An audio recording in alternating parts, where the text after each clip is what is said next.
I'm going to show you a 5-step system to mix, master, and release with confidence in Logic Pro. Starting with step 1, prepping your session. Before you even think about touching an EQ or compressor, we need to prep the session the right way. This is the step most tutorials skip, but it is the key to professional and organized workflows. The best way in Logic is to start with a template with pre-routed buses, color-coded tracks, and built-in track stacks. If you want to follow along using the same template, there's a link in the description that includes the template and a couple other important checklists. First, import your reference track, something professionally mixed that you trust. We'll route it to bypass any mixing or processing. Use the reference track to recalibrate your ears. Next, organize your session with a solid track hierarchy. Put your vocals first, then the drums, bass, keys, and effects. Now, color code your tracks so that you can spot groups at a glance, like red for drums, blue for vocals, or green for keys. After that, group related instruments using track stacks. All the drums in one, vocals in another, and melodic instruments, except for the bass, in a third. Time to build your effects buses and sends. Start fresh, delete Logic's default sends and effects. Then set up your own. Route 3 core buses, one for room reverb, one for color reverb, and one for delays. Clearly label and color these to match their purpose. Once routing's done, start your volume balance. Begin with vocals, then drums, and everything else. Finally, pan your tracks. Pro tip, keep your vocals, kick, snare, and bass in the center, and feel free to spread everything else either left or right for stereo width. Now again, I've bundled this entire Pro setup into a ready-to-use Logic Pro template. So now anytime you start a new project, you have the preparation preloaded and ready to go. And the entire checklist for this video is conveniently located in the notes section of the template, making it super convenient for you to apply these steps every single time. Now go and download this free tool to speed up your projects. Without further ado, let's dive into the next step. Let's go. In steps 2, 3, and 4, we're gonna go from this to this. Step 2, equalization, or better known as EQ. Equalization is a 2-part process. First, to clean up, then to enhance. And what I mean by cleaning up is that we're going to eliminate some of the undesired frequencies, and then later we're going to enhance it. And the things that we want to get rid of first are things like muddiness, honk, rumble, harshness. Here in the mixer, what I like to do is start on the left-hand side and move my way to the right. So we're going to start right here on the chorus, and this is this section right here. Now, the reason why I don't start on the vocals is because this is actually going to affect both of these. So I'm going to start on the individual channels. We will do some EQ on the stack track, but for now, we're going to hit all the individual channels first, and then we'll go over to the stack tracks. So starting here on the chorus, what you want to do is open up an EQ. Now, most EQs are the same. This is my go-to from Sonable. I like their EQs. I really love their compressors, which we'll get into later. But for now, any EQ will do. And what I like to do first is remove all the low end from all the different channels. And the reason why we do this is because the low end tends to get muddy real fast, and it gets real clogged up with a lot of unnecessary frequencies. So we start to sweep out all those low ends on everything except for kicks and bass. And maybe if you have another intentionally low instrument, you can leave that as well. Actually, another pro tip which you can do, since we're going to be adding an EQ to all of these channels, you can actually highlight them all, then go over, add an EQ, and it adds them to all the channels. All right, so starting with the chorus. I like to hit this button, Analyzer, that way I can see the frequencies coming through. And anytime you're using EQ for cleanup as opposed to enhancing, you want to solo the channel you're working on. So with this channel highlighted, if I hit S, it solos that channel. And the reason why we want to do this is because we want to really hone in on that individual channel, because we're surgically removing anything that's harsh and don't want to be distracted by any other sounds going on, like drums or a piano or anything else around it. Also, cycling over the region you're working on is super helpful. All right, so let's start to remove some low end.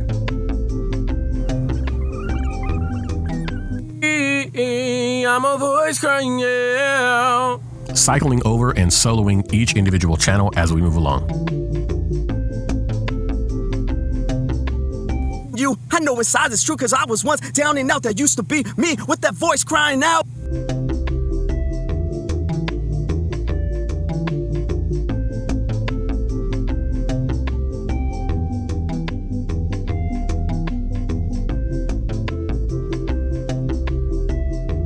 right, now that we've gone through and removed out the low end from everything except the bass and the kick drum, we're going to move on to the next part of cleaning up, and that's removing harsh frequencies.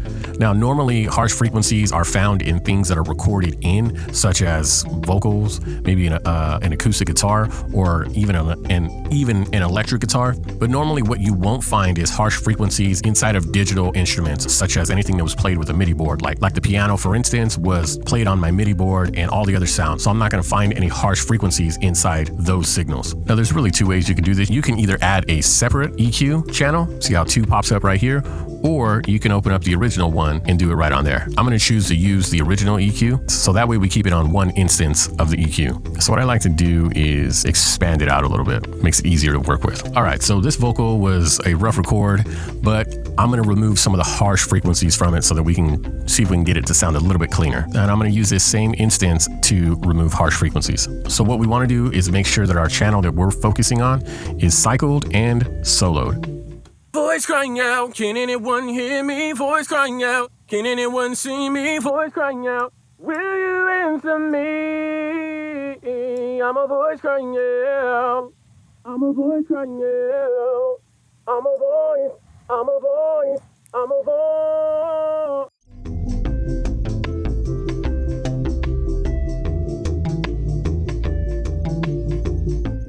I know inside it's true, cause I was once down and out. That used to be me with that voice crying out. I'm a voice crying out, can anyone hear me? Voice crying out, can anyone see me? Voice crying out, will you answer me? It's subtle, but you can definitely hear those harsh frequencies out of the way. All right, so now that we've removed some of the harsh frequencies and everything else in here was recorded in digitally, so I'm not gonna waste time trying to remove frequencies there. We can do things to enhance them, and that's fine.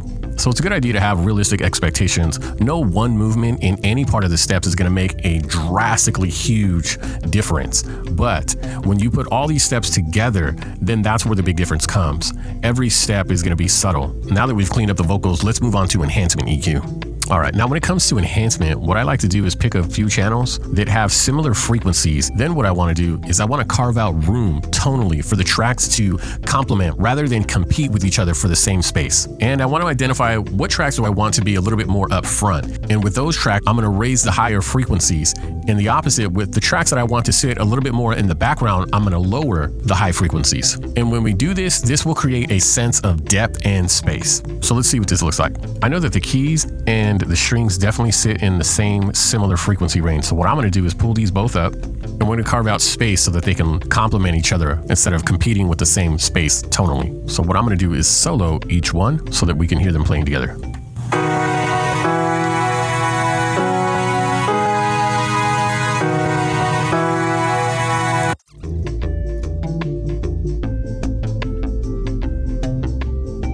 All right, you can see what I'm doing is that I'm actually, where I'm raising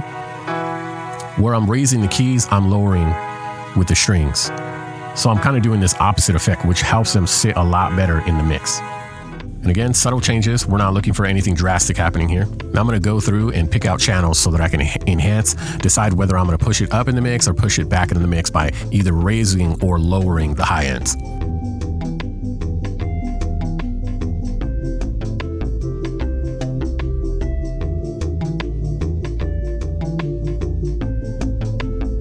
All right, so the last thing we can do with EQ before moving on to compression is add EQ to the stack tracks or the groups. Now, these movements are going to be very, very subtle, but we want them all to blend well together. So in collapsing all of our stacks, now we're going to work with, the two vocals that we have.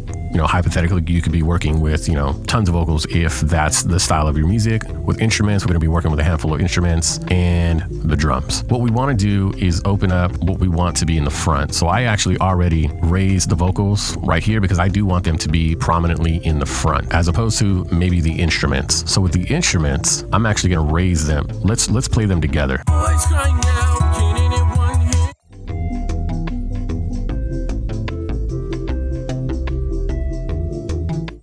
There, now we have that subtle.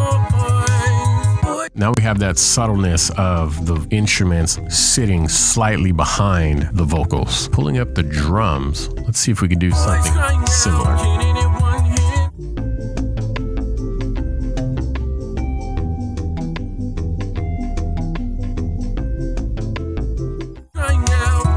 That's interesting. So you can hear, listening to the kick and the way that it punches.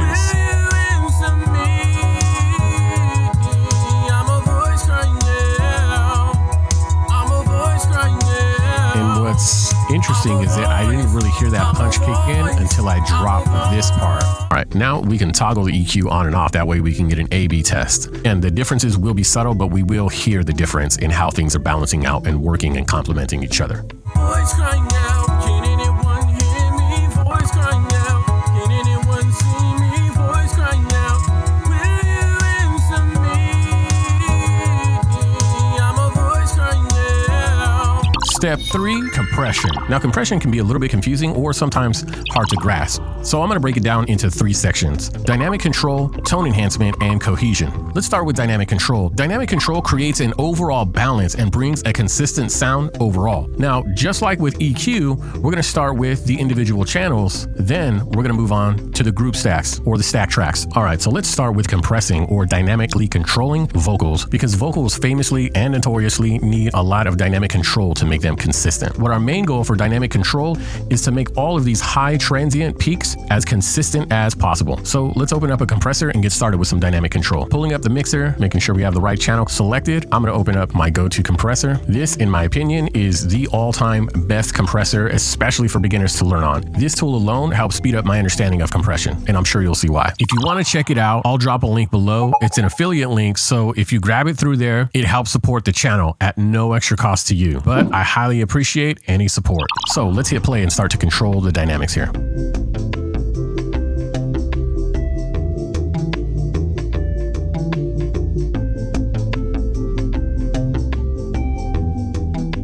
Perfect. Now you can see a lot of these transients are a lot more consistent, but what I'm going to do is do it one more time, the exact same process. And this is what you'll hear is referred to as serial compression, is that when you add 2 or even 3 compressors that are doing the job of one. Now, why would we do that? That's because compression, especially dynamic control, is meant to be subtle. And the best way to make it subtle is to get 3 or even 2 compressors to do the job of one. Then you accomplish that subtlety, because sometimes if you try and push a compressor too hard, then it becomes obvious. So right underneath the first one, I'm going to open up the second compressor and I'm going to do the same exact process. All right, perfect. Now our dynamic control is locked in. Because what we want to do is do dynamic control starting from left to right on all the individual channels, like we said, and then we'll move on to the buses.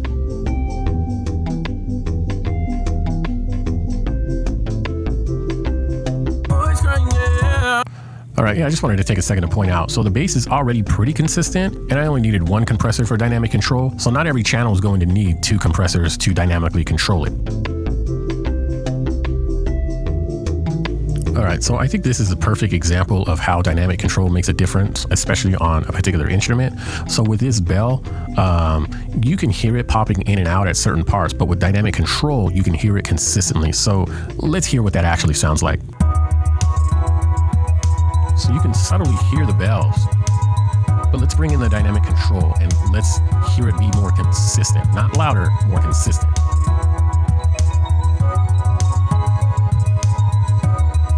Perfect example of consistency, dynamic control. All right, now that we have added dynamic control to all the individual channels that needed it, we're going to add dynamic control to the track stacks. The dynamic control on the individual channels as is, and I'm going to add dynamic control to the instrument and the drum track stacks. So my changes and adjustments to track stacks are going to be a lot more subtle than they would on an individual track. Move on to tone enhancement. With tone enhancement, we're really going to go either one of 2 ways. We're going to create a fat, thick tone that gives a tone a little bit more body and slightly pushed back, or we're going to give a signal more of that punchy up front feel. So just like with the other parts, we're going to start with individual channels, then move on to track stacks. So I think one of the perfect examples for me is these 2 right here. So on the left, I have the piano or the keys, and I want that to be a little bit more full-bodied, whereas with this pad, I want it to be a little bit more upfront and punchy. So now that we have them singled out, I'm going to play them one by one so you kind of get a feel of where I'm trying to go. So this piano, I want it to have a little bit more of a full body, slightly pushed back.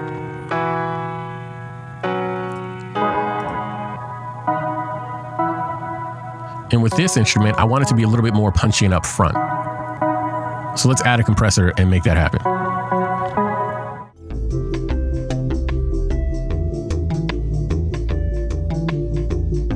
All right, so let's listen back to what they sounded like originally. And it's subtle, but it's going to make a bit of a difference by pushing the keys a little bit further back and pushing the pad a little bit forward.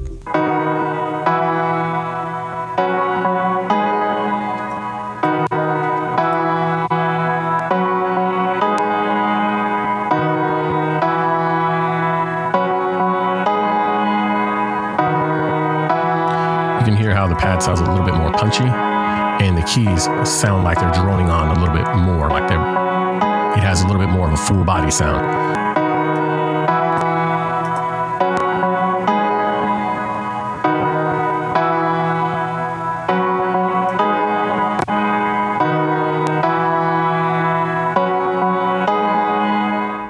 All right, now let's continue to add either punch or more fat tone to each individual channels, and then we'll move on to the track stacks.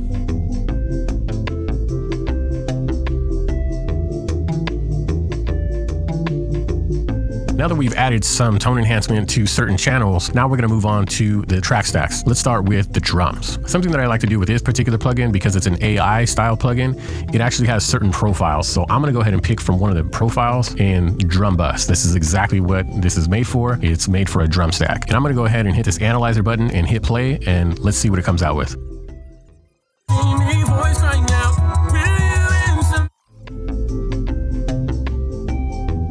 Okay, so going back to the basics of a compressor, we added dynamic control, we added tone enhancement, and the last one was cohesion. Now, the secret is that we've already been doing that. Anytime you add compression to a track stack, or in other softwares, it's gonna be called bus compression or glue compression. But in this instance, in Logic, it creates track stacks, which is perfect for creating glue and cohesion and continuity between different tracks. So we've already added cohesion by adding compressors to multiple tracks at once. Now, what that means practically is that instruments, vocals, and drums naturally sound like they're recorded or played in different places. So when you add glue compression, it creates the illusion as if they're in the same room or in the same studio at the same time. And that is what glue and cohesion compression is all about. Now, one last thing I'm going to do to the drums is called parallel compression. Now, we've talked about adding full body fat tone or adding punch and upfront tone. So instead of having to choose between fat tone and punchy tone, parallel compression allows us to do both at the same time,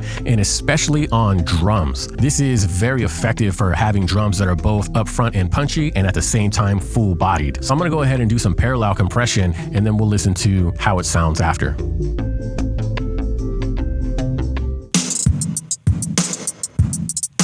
All right, what you'll notice is that I completely squashed the drums as far as compression goes on this drum bus, and that's how parallel compression works.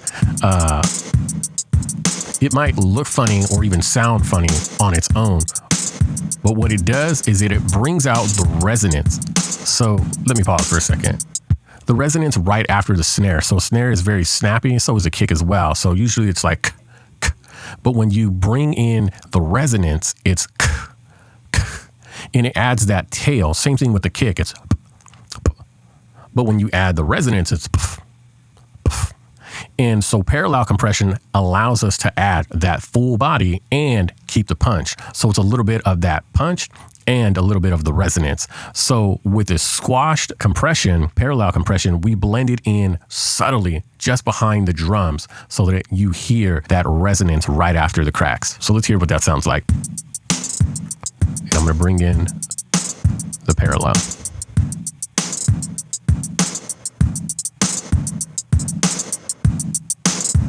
And I'm going to mute it.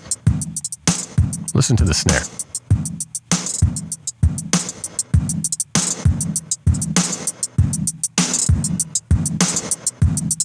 Now all of a sudden the snare sounds like it has like a resonating sound right after the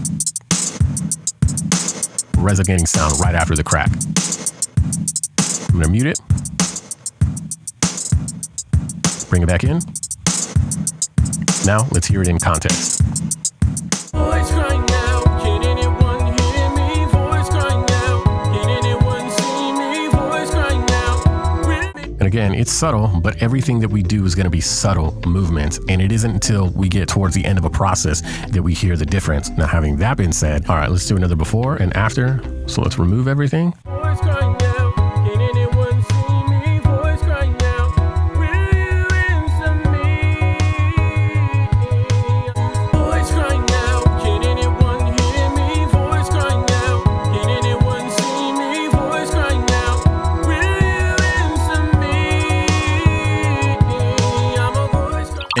is just an overview of some of the different ways that you can apply compression. Now, honestly, compression is one of the trickiest tools to learn how to master and use correctly, especially if you're just starting out. And I know that it took me a while to get past the guesswork. So I put together a deep dive mini course just on this. It's called Compression Simplified, and it goes way beyond just the basics. You'll learn how to use a compressor not just for control, but also for shaping tone and punch, and advanced techniques like parallel and sidechain compression. It's only $22, and it's built to fast track your understanding and application of compression by removing any confusion, and includes a step-by-step checklist for applying compression. Now, no pressure at all. But if that does sound helpful to you, you can find a link for the course below. Step 4, depth and space, or effects. Now, when we're using effects, they have two basic purposes. One, to add color and interest, and two, to add depth and realism. So there's a few ways that we do that. And the three main ways are through room verb, color reverb, and delays. These are the most basic ways that we add depth, realism, and color in our tracks. So let's start with room verb first. This is gonna give us that sense of depth and realism. So what you want to do is go up to here, go down to reverb, and I'm going to pull up this reverb. This is one of Logic's stock reverbs, so if you have Logic, you should definitely have access to this. If you don't, then make sure you have the latest updates to Logic. So instead of making reverb extremely complicated, we're going to make it very simple, especially with room verb, because it's not very complex and it's not supposed to add color as much as it is supposed to be just subtle and realistic. So the best way to do that is start with defaults. Now, this is where you're going to use your imagination and imagine the environment that your song will be played in. For instance, maybe it's a mid-size room, maybe a banquet hall, community center, or gallery of some sort, or maybe it's in a large room, something like an arena or a big gymnasium. Whatever the environment is for you, pick something that's appropriate, and then we'll adjust from there. For me, in my imagination, this song is done in an arena. With the default here, the only thing that we're going to be adjusting is the reverb delay. When you think of reverb delay, this is the difference between the original source and the delay that comes after. So for things that you want closer, you actually want this to be a little bit higher.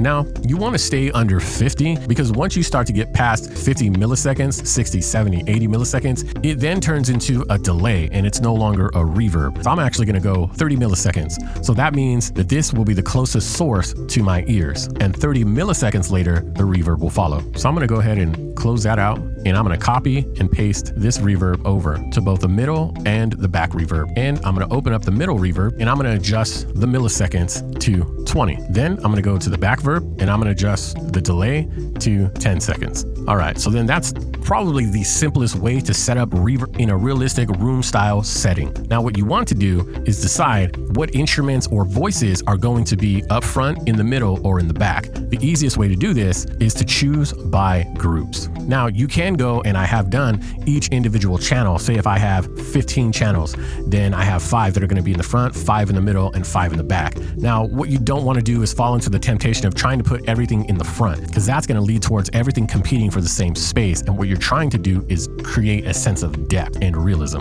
Vocals up front. So what you do is, because we've already done all the preparation work, you go up here to send, click on this, go down to bus, and scroll all the way up to where we created front verb. And that enables us to send this reverb to this channel and have the reverb sit directly underneath it instead of sitting on top of it. What we're going to do now is start to blend it in. So I'm going to solo the vocals, and I'm going to blend in the reverb. What I usually do is hit Option and click on this circle. That means that this is fully engaged, because when you route signals in this manner, it basically gives you 2 volume knobs. This little circle right here, and then also this part right here. So what I like to do is actually control it from this end in this particular instance. So let's hit play and blend it in. Now, it's meant to be subtle. It's not meant to be overpowering. Again, it's more of a realistic style reverb. So when we get to the point of adding interest and color, that's when we're going to move on to the color reverb. I'm going to add the instruments and the drums to the middle and back verb. So for me, I want the back to be instruments. So going back up to sends, I'm going to go down to the bus, and I'm going to put this instrument stack track with the back. Hit Option, click on it, that engages it. Now I'm going to do the same with the drums. Go down to bus, hit this into the middle, and that only leaves me with the bass, because the bass is not in the instrument track stack, nor is it in the bus track stack. It's on its own. So I'm I'm going to take the bass and I'm actually going to put it in the middle with the drums. And then make sure I hit Option, Engage, Option, Engage. All right, now I'm going to solo the instruments. And because we chose it to be a part of the back verb, we're going to hit play and blend it in. That sounds about a good blend there. All right, now we're going to do the same with the bass and drums. Go to the middle verb and blend it in.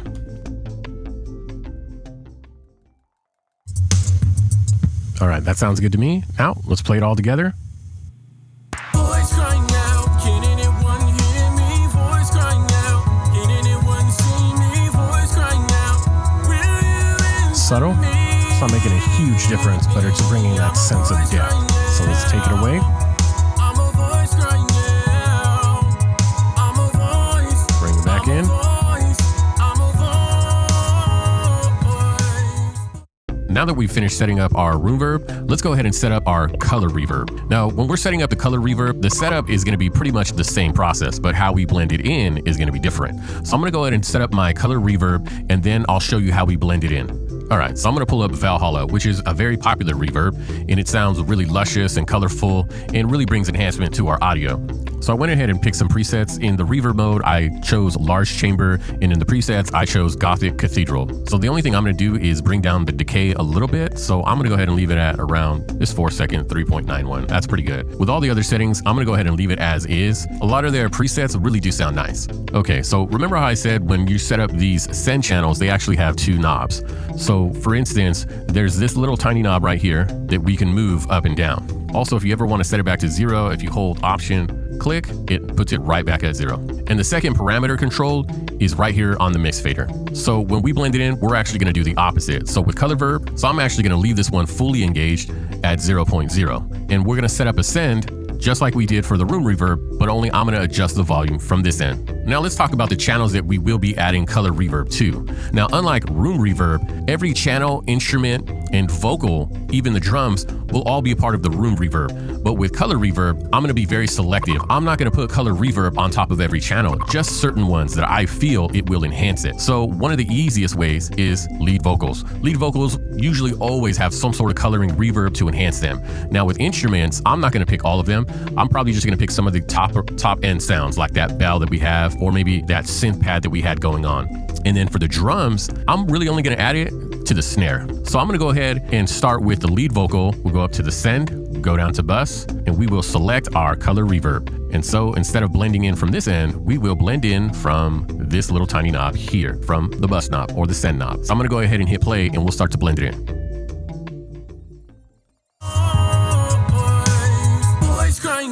Can anyone hear me? Voice crying out. Can anyone see me? Voice crying out.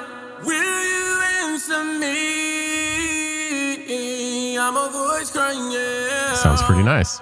I'm a voice crying out. Let's go ahead and hear it in context. I'm a voice. I'm a voice. So let's go ahead and toggle it on and off, see if we can hear the difference. That's the dry signal.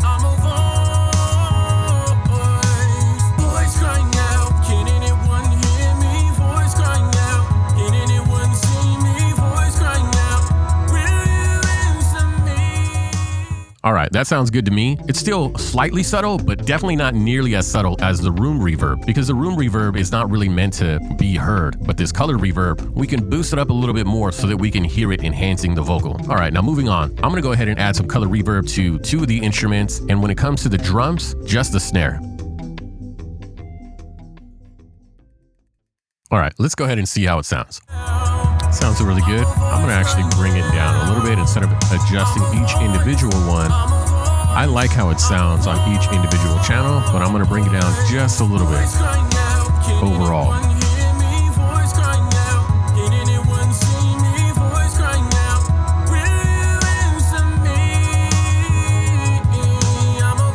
All right, A/B test.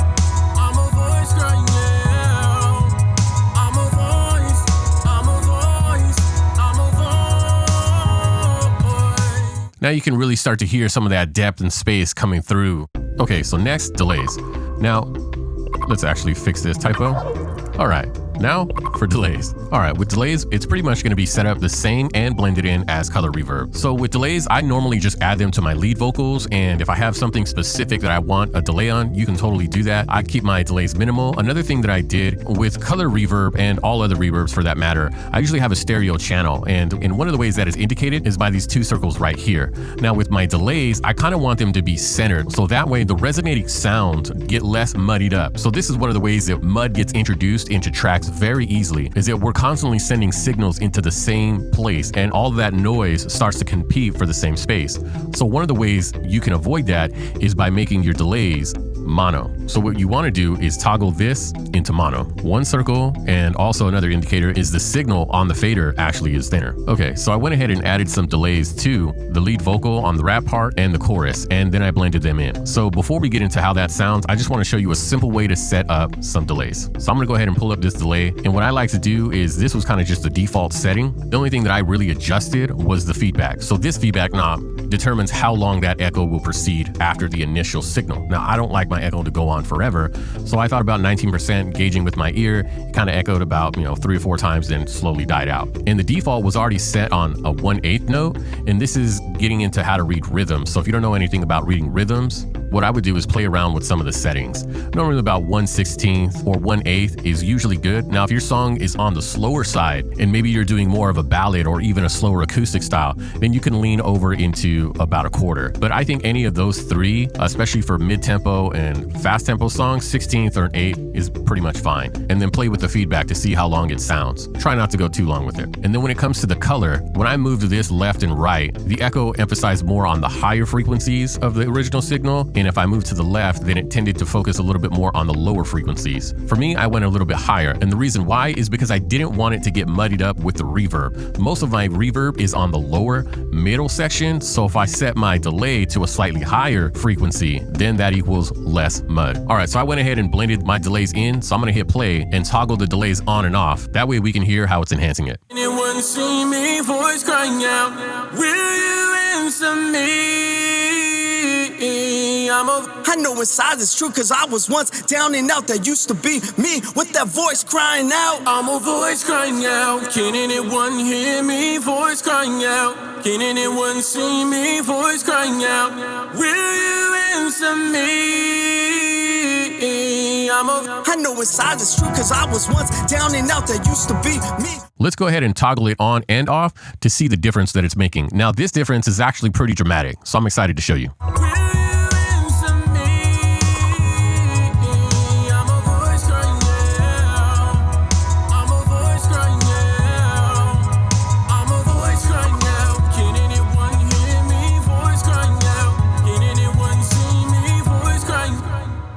All right, that's a pretty big difference in creating space. Step 5, mastering. Now, there's a couple steps that we want to do before we get into mastering. And one of them is make sure that we clean up the low end on the effects that we just applied. So what you want to do is highlight all the effects, right click, go to create track, close the mixer, and now we can visualize all our effects right here in the channels. So what you want to do is highlight them, right click, and create a track stack. Label this FX for effects, open up the inspector. Okay, now what we want to do is make sure that we have the effects stack track selected, and we're going to go over to the EQ, pull up an EQ, and I already know that I want to scoop out anything at least below 100 Hertz. It's okay to be a little bit aggressive on the low ends because we really want to make sure the low ends are cleared up for everything else. Let's go ahead and cycle over the chorus and hit play. Yeah, you can really feel these low ends. If I remove the filter, you can see all of this energy right here in the low end. So I'm going to go ahead and remove all that. I might actually remove just a little bit more, right up to about 130. All right, that sounds pretty good. Another thing that I did was actually drop the effects overall from the effects stack track. Then the next thing we want to do is gain stage. So I'm going to remove the cycle, and I have this setting for the speed, and I use this when I'm trying to play through something real quick, and I'll show you why. And if you don't have this setting, you can always right click, go to customize, and toggle on Varispeed. Okay, now I'm going to hit return. I'm going to pull up the mixer, and I'm going to watch this meter right here. I know that none of these tracks are clipping, but the stereo output is what I'm concerned about before we send it to mastering. So I'm going to hit Varispeed so that we can play through it really fast. Okay, now that we've set our gain and we've played it a second time to confirm that our song doesn't go over -6 dB, this is perfect. Now what we can do is cycle over the project, then go up to File, down to Bounce, Project or Selection. These are the settings that we had from earlier, which are perfect and already set so that we can get ready for mastering. Hit OK. Make sure you save the project somewhere where you can find it, name it whatever the project name is, and master. Hit Bounce. All right, after your project is done bouncing, let's open up an entire new project. For the new project, creating an audio file is perfectly fine. Hit Create. Now let's drag in our new project. Drag your project in. I'm going to hit Don't Import. This is asking us if we have markers. Now that our project is in, let's start the mastering process. So I cycled over the chorus, and what you want to do is cycle over the most or the highest peak, the most dynamic part of the song when you're mastering. I only use a few tools to master, and we've really already gone over how to use those tools, which is EQ and compression. The only thing we're going to do different here is maybe add a little bit of saturation. What I like to do first is on the project channel, I'm going to pull up an EQ. Then on the stereo out, I'm going to pull up a special tool that I have from Isotope, and it's called Tonal Balance. Now I like this tool because what it does is that sets the industry standard of how songs are tonally balanced based on the genre of music. So we have pop, jazz, hip hop, all the different styles that are going on. So I'm going to choose pop, and I usually do a mixture of pop and maybe heavy bass, but I'm going to start off with pop, and I'm going to show you how this works. All right, so I kind of like to put them right on top of each other, and you'll see exactly why in a second. I'm going to hit play. It actually really doesn't do or add or even take away anything. It's mostly helping us gauge where the song is so that we can make proper adjustments. And as you'll see, it breaks the song's tone into 4 parts: low, low mid, and high. We want to put it tonally into these parameters. And as you can see, this high is pretty high and it's kind of off the scale. So what we want to do is lower the highs so that this meter comes right towards the middle for each part. This section can come up a little bit. This section is actually pretty good, and the lows can come down a little bit. Also, when you toggle over to the fine tune, you can actually see which frequencies are underperforming or overperforming. So this allows us to make more precise adjustments, which is why we have our EQ up here. Let's actually start from this section going this way. So right here, about this 10,000 mark, that's about here. So what I'm going to do is make adjustments according to the parameters it needs to be in.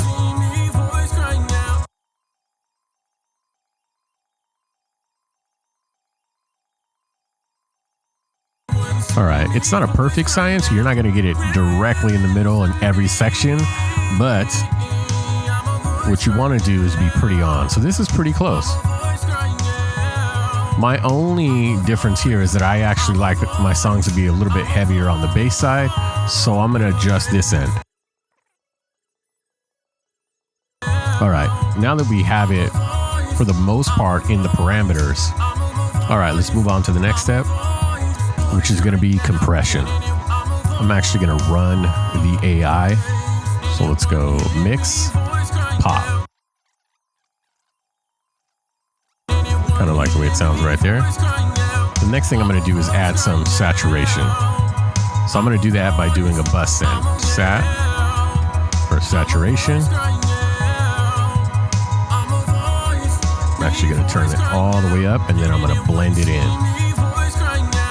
And I'm going to leave it on normal. This is really harsh and this is really soft. Let's go soft.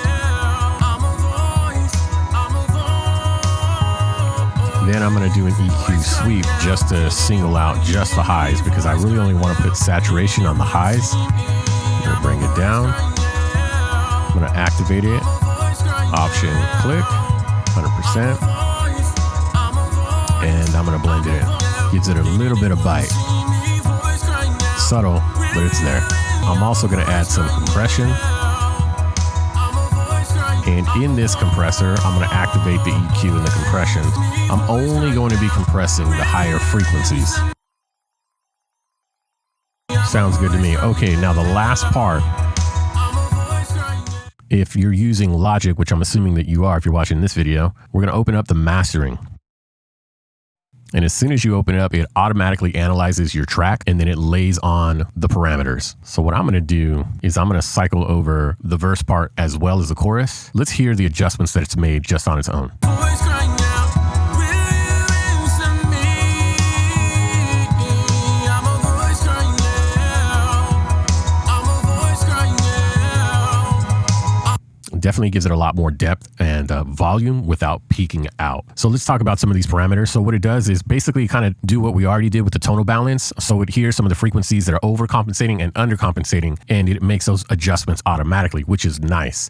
And then we have this section, which is the dynamics. We'll come back to that in a second because that's actually the last part. What I like to do is with the spread. So this is going to give us some stereo width, depth, and more space. You can add more stereo width or less, and the way you gauge on how much is this little meter right here. So I'm going to go ahead and hit play, and I'm going to explain how this works. The correlation meter. I go broke for the ones that are broken. I push hope for the loved ones who are. So this meter right here is telling us that everything is in phase. Anytime this meter starts to peak towards this zero, that means that things are out of phase. Too many things are fighting for the same digital frequency. You don't want to spread it out too much because then the things that are supposed to be in the middle, like the lead vocals, snare, and kick, if you spread it too wide, then those things start to leave the middle and move out to the left and right. All right, now moving up to the dynamics and loudness. So it already sets up a parameter here, so it's going to set a limiter so that nothing peaks out above -1 dB, which is exactly what you want when you send things to streaming platforms like Spotify, Apple Music, Amazon Music. I'm going to go ahead and leave it as is, and let's do a quick before and after with just some of these recent mastering movements. I go broke for the ones that are broken. I push hope for the loved ones who are hopeless. Giving vision to the folks who can't focus. Down and out, that used to be me with that voice crying out. I'm a voice crying out. Can anyone hear me? Voice crying out. All right, now that our song has been mastered, tonally balanced, and with a limiter up to par, let's export the last phase of this project. Make sure we cycle over the entire project, go up to File, Bounce project selection. These settings are still good to go. Honestly, if you just leave it here and bounce any and every project with these settings, you're good to go. Just make sure that normalize is always off. Sometimes I've noticed that it toggles back on, so I'd always check that to make sure. Now, for whatever reason, if you want an MP3, you can always toggle that. I don't do MP3s. If you're ready to go ahead and hit OK. Name your file according. Put it somewhere where you know you can find it. All right, now let's move on to the last step. Distribution. Bonus step, distribution. Now for me, I'm used to using DistroKid. I've never had a problem with it, so I don't have a problem recommending it. This is the basic way of how it works. Once you've mastered your song, you can move on to this step. And the first thing is you select a membership, and these are the different memberships. Pick the plan that best works for you. Secondly, upload your track. And third, your track goes live within 2 to 3 days. Now, once you have set up an account with DistroKid, all your songs will be distributed to these platforms. Now, before you set up an account with DistroKid, I do have one more checklist that will help you answer all the questions moving forward. Go ahead and grab that checklist in the description to ensure you have all the information you need moving forward. And just like that, you could finish any track that's ready for release. You now have a repeatable, clear workflow to take any song all the way to the finish line. And to ensure your projects go smooth, grab and apply that free Logic template or the mini course on Compression Simplified. You'll find all the links just below in the description. And if this video helped you out in any way, a simple like or subscribe really helps others find the video too, and enables me to keep making videos like this to support viewers like you. That's it for now. Thanks so much for hanging out and investing your time with me. Now let's go and make some music, and I'll catch you in the next one.